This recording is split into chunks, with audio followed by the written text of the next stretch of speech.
Maligayang pagbabalik po sa aking channel. Nagbabalik po uli ang inyong lingkod, si Boy Latigo. Ngayon po ay bibigyan natin ng reaksyon ng isang bastos na vlogger, gagong vlogger, walang hiyang vlogger, okay? Na ginago, binasos at pinagmumura ang founder ng Iglesia ni Cristo kasama na ang mga membro nito. Panoorin po natin ang kanyang video.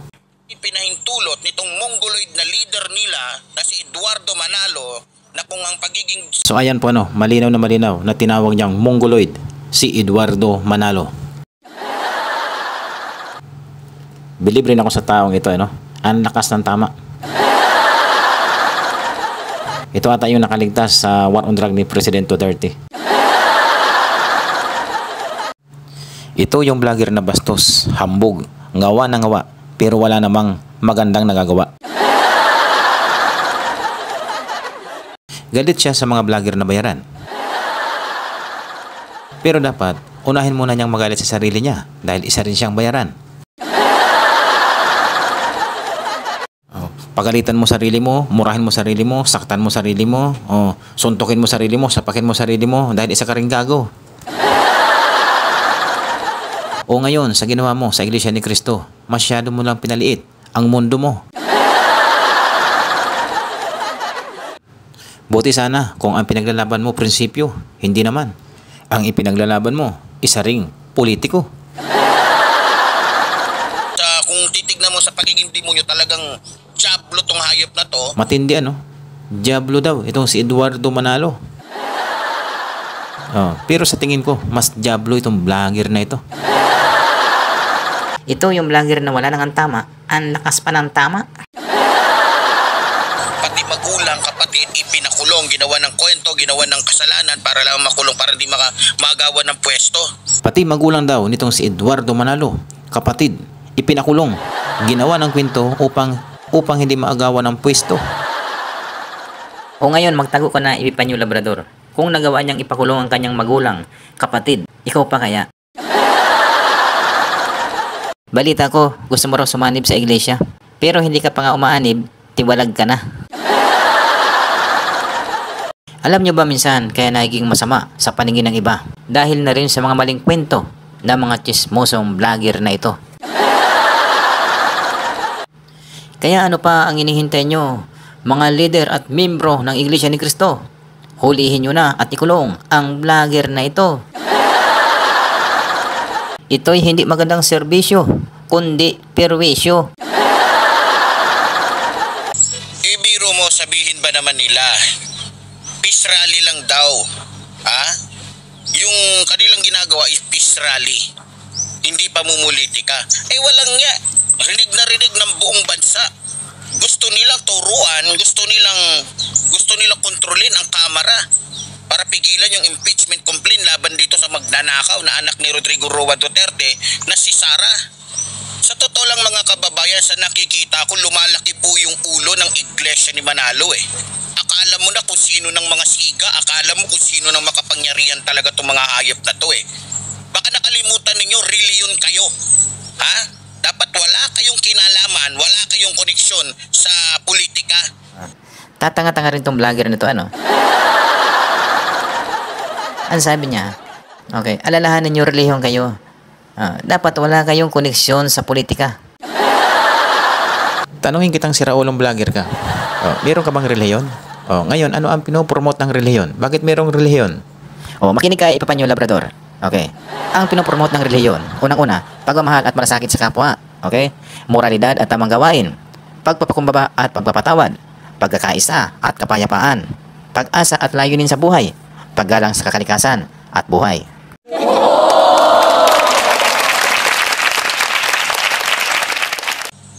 Ang ina ninyo, kitang-kita na yung mga galawan ninyo, mga kupal kayo. Ikaw ang kupal. Tingnan mo yung mata mo. Minumuta ka na sa kakupalan mo. Iglesia ba talaga kayo ni Cristo? O iglesia kayo ni Manalo, mga demonyo kayo? May pabanta-banta pa kayo sa akin? Ay dapat lang nabantaan ka. Dahil ang pinopromote ng reliyon ay kapayapaan, pagkakaisa. Dapat nga hindi lang banta ang abutin mo. Ay dapat sunugin ka pa. Para pagdating mo sa impyerno, sunog ka na. Putang ina ninyo, isa sinasabi ko sa inyo.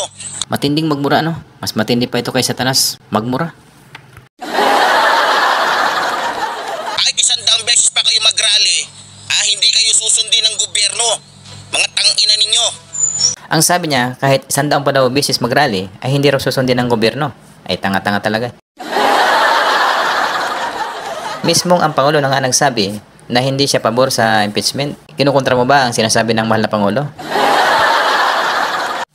Oh, tapos yung sinasabi ng mahal na Pangulo na hindi siya pabor sa impeachment, kinontra din siya ng mga vlogger niya. O kita nyo, hindi sinunod ang kanyang Pangulo. Nagprotesta rin ang mga tangang vlogger kontra sa ating Pangulo. Because that's really my opinion. This is not important. This does not make any difference to even one single Filipino life. So why waste time on it? What will happen if somebody files an impeachment? It will tie down the House, it will tie down the Senate, it will just take up all that, and for nothing. For what? For nothing. For nothing. None of this will help improve a single Filipino life. As far as I'm concerned, it's a storm in a teacup. Maliban lang doon sa mga matitinong iglesia ni Cristo. Ang pinatatamaan ko dito, yung mga iglesia ni Manalo na sumasali sa politika. Pero hindi ko pinatatamaan dito yung mga matitinong iglesia ni Cristo na talagang kay Cristo naglilingkod. Malinaw yan Pero, ulitin ko, ang tinitira ko rin dito, yung mismong pinuno ng iglesia ni Cristo na malad-demonyo yung pag-iisip, di puta ka, mongoloid ka. Biro mo, yung rally ginamit pa ni Bato, pinahintulutan ng iglesia ni Manalo na magsalita si Bato de la Rosa na animoy akala mo ay biktima, akala mo ay inaapi, pero ang totoo, sila tong mang-aapi. Sa totoo lang mga kababayan, talagang nakakagalit talaga Nakita nyo ba, ginamit yung pagkakataon ni Bato de la Rosa, ginamit niya yung pagkakataon na yun para magsalita, na para bagang gusto niyang palabasin, ipakita sa taong bayan na yung rally na yon ay para sa kanila, para kay Sara, para kay Bato, para kay Bongo, para, di ba? Sa totoo lang, nakakagalit talaga. Anong ginawa ng pamunuan ng Iglesia ni Cristo? Duda ako dito. May nangyaring may nangyaring lagayan dito na kung saan ginagamit ng pamunuan ng Iglesia ni Manalo ang kanilang mga membro para magamit naman ng mga demonyong politiko katulad ni Bato de la Rosa, ni Bongo, ni Sara at iba pa. Lalong-lalo na ito ni Marcoleta na lumuluwa na yung mata sa pagiging kupal. Pero ganoon pa man mga minamahal ko mga kababayan, balita ko po kikilos na ang mga Katoliko at iba pang mga reliyon para po burahin sa mapa etong Iglesia ni Manalo. Ang sabi niya, kikilos na raw ang Katoliko at iba pang mga reliyon upang burahin ang Iglesia ni Cristo. Tanga rin talaga to si Epipanyo Labrador. Hindi po lahat ng Katoliko, hindi lahat ng Katoliko, Epipanyo, ay pro Marcos. Halos karamihan ng Katoliko, pro Duterte. Halos karamihan ng ibang mga reliyon ay pro Duterte. Pati na ang Muslim, pati na ang Mindanao. So paano masasabi na buburahin ng Iglesia ni Cristo? Kapag nagsanib-sanib ang Iglesia ni Cristo, Katoliko, Muslim at iba pang mga reliyon, wala na, tapos na. Sabi ko sa inyo, natutulog lang ang Katoliko, pero pag yan ay ginising ninyo, tuldok na lang kayong mga Katoliko, mga igling kayo. Tuldok na lang kayo sa dami ng Katoliko. Tandaan ninyo, 1% lang kayo sa dami ng Katoliko. Wala ginagago nyo yung mga Katoliko, ginagago nyo yung ibang mga religion. Akala nyo talaga kayo na yung pinakamalakas. Malakas lang kayong manloko, malakas lang kayong mambudol, malakas lang kayo na kulto kayo dahil pera-perang labanan ninyo dyan. Alam nyo, sa totoo lang, kumpirmado po na talagang binigyan po ng bilyon-bilyon ng mga kalaban natin ito pong pamunuan po ng Iglesia ni Cristo. Kaya po ganito. Sabi niya kanina, duda raw siya na baka raw itong pamunuan ng Iglesia ni Cristo ay sinuhulan ng milyong-milyong piso. O kaya nagkandak ng malawakang protesta. Tapos ngayon, sasabihin niya, kumpirmado na raw na sinuhulan ng Iglesia ni Cristo.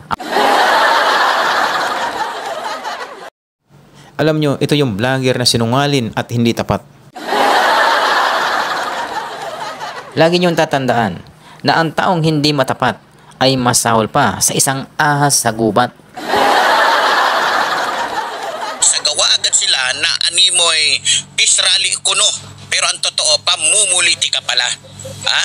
Biro mo. Buti sana kung magaganda yung sinabi ni Marcoleta. Hindi. Puro patama, puro paninira sa Quadcom. Ang sabi niya, hindi raw magaganda ang mga sinabi ni Marcoleta patungkol sa Quadcom. Paano naman gaganda ang sasabihin ni Marcoleta sa Quadcom? Wala rin namang magandang ginagawa ang Quadcom. Puro pang-aabuso at kababuyan. Tingnan nyo sa Kongreso.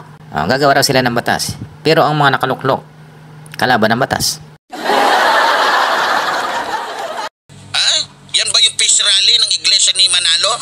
Sa totoo lang mga kababayan, hindi na po ako magtataka kung bakit napakayaman ng iglesia ni Cristo o iglesia ni Manalo.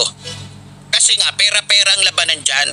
Kahit masama, kahit gago, kahit demonyo, basta mabigyan lang sila ng pera, gagamitin yung mga membro nila, kahit hindi na maganda yung kanilang purpose, kahit hindi na maganda yung kanilang ginagawa. Biro mo, napakatanga ng mga iglesia ni Cristo ni Manalo. Diba? Peace rally, tas pinagsalita yung mga kalaban ng ating gobyerno. Pero ganun pa man, ayokong lahatin. Kasi balita ko, may ilang mga iglesia ni Cristo na nung nagsalita itong si Marcoleta ay nagsialis at nadismaya talaga. Dahil tulad po ng sinabi ko, sino ba namang hindi madidismaya? Peace rally, may mga politikong nagsalita, tapos yung mga sinasabi hindi na related doon sa kanilang sinasagawang peace rally. Diba? Panggagago nga Hindi na tayo magtataka, talagang gago itong iglesia ni Manalo.